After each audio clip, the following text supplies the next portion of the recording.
In 2016, Pokemon Go took the world by storm.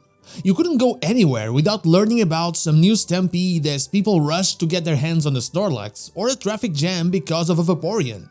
People around you that you never thought liked Pokemon suddenly were crazy about it. It seemed like the perfect concept for a game and impossible to ever fail. So hey, I'm not so ace trainer, and why is it failing? Let's get into it. I had the idea of making a Pokemon Go video for a long time, and I wanted to release it on their anniversary. Ironically, I almost missed it due to how much I haven't cared for the game in a while. As I was writing the script for a different video, I got a notification telling me that their anniversary event was almost ending, and I thought to myself, man, you really stopped caring about it.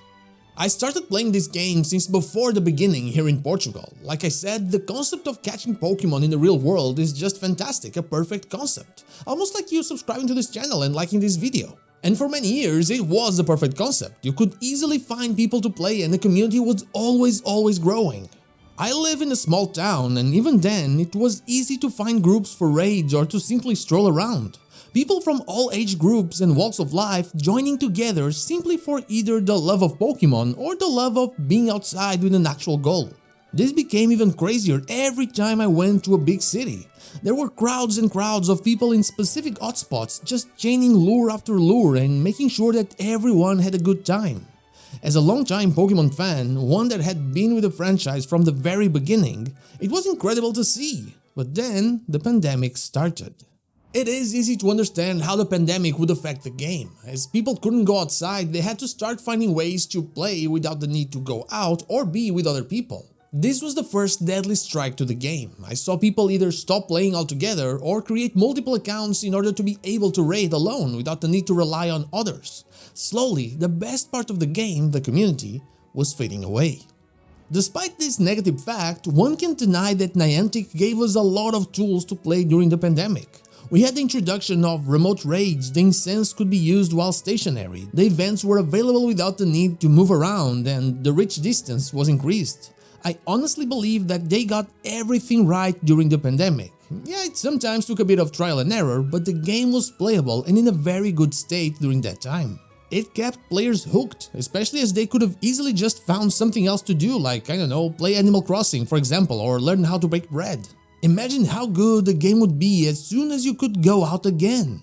Eventually the pandemic would end and restrictions would be lifted, and so, with all these new pretty cool implementations, the game would be even better, right? Well, wrong, and that's because they basically rolled back everything. Those were pandemic bonuses, so we kind of expected that to happen, but they didn't really need to do it. In fact, I'd say that doing that, rolling back everything, was the worst thing they could have done. Looking back at Pokemon Go's revenue through the years, we can clearly see that 2020 and 2021 were the best years ever for the game. It's insane the difference that needing to buy things makes. You had to buy stuff in order to play the game, remote passes, incense, everything, and that was with them actually gifting you these things regularly. Yet nobody complained. You got something free, you want more, you buy it. It made sense and it helped the game be better. As soon as we hit 2022 with the changes rolling back, we see a huge drop that continues to 2023, making the game have almost the same revenue as its first year. If we do account for inflation, then it does have the same or even less revenue. So what did Niantic do when facing these issues? Did they roll back to pandemic times? Did they give you the features that they took back? No, they simply doubled down and gave you a limit on how many remote raids you can do and increased the remote raid passes price. They also started flooding the games with constant events, which can be seen as a good thing, but not when most of the community simply can't keep up with that. Like myself, I will simply turn on the game when I want a shiny, or there's an event of a shiny that I want, and that's about it.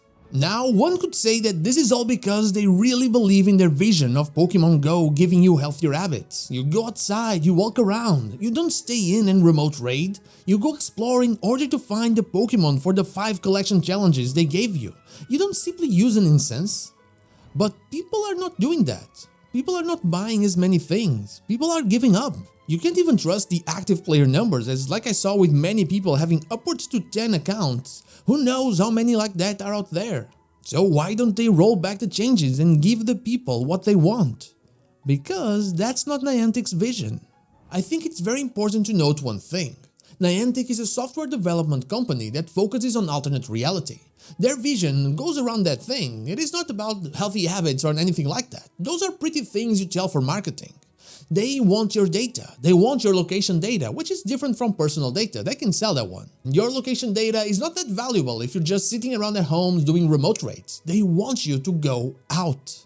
By limiting daily remote raids and increasing the price on remote passes, by changing how instance works, by including the daily instance thing, which was a feature I actually liked, and by having constant event after event with collection after collection, they make sure that you're constantly moving around. It's the same thing with the scan Pokestop or gym feature. That gives them more data. Same with the Pokestop submissions and all that. Sponsored stops work the same. It's not just, oh, Pokemon Go players will now come to our business. It's also kinda like, oh, X amount of players from a specific age group come here during this specific time of the day. Those things are valuable to businesses and to third-party companies and advertisers. The thing is, those wouldn't be bad things. Everybody's got your data. I mean, if you're watching this video, then Google's got you already. The bad part is how they chose to ruin their own game for their own greed. And not the right kind of greed, because they could be making crazy money if they kept the same changes as before. The bad kind of greed, the one that ignores the full player base in order to fulfill the needs or the will of those who couldn't care less about the game itself. It's a shame to see this happening. The anniversary event is ending and I don't see myself going back, not until there's a shiny I want. I saw how the community in my small town and those around me built something great in terms of Pokestops and gyms, creating an awesome environment to play Pokemon Go.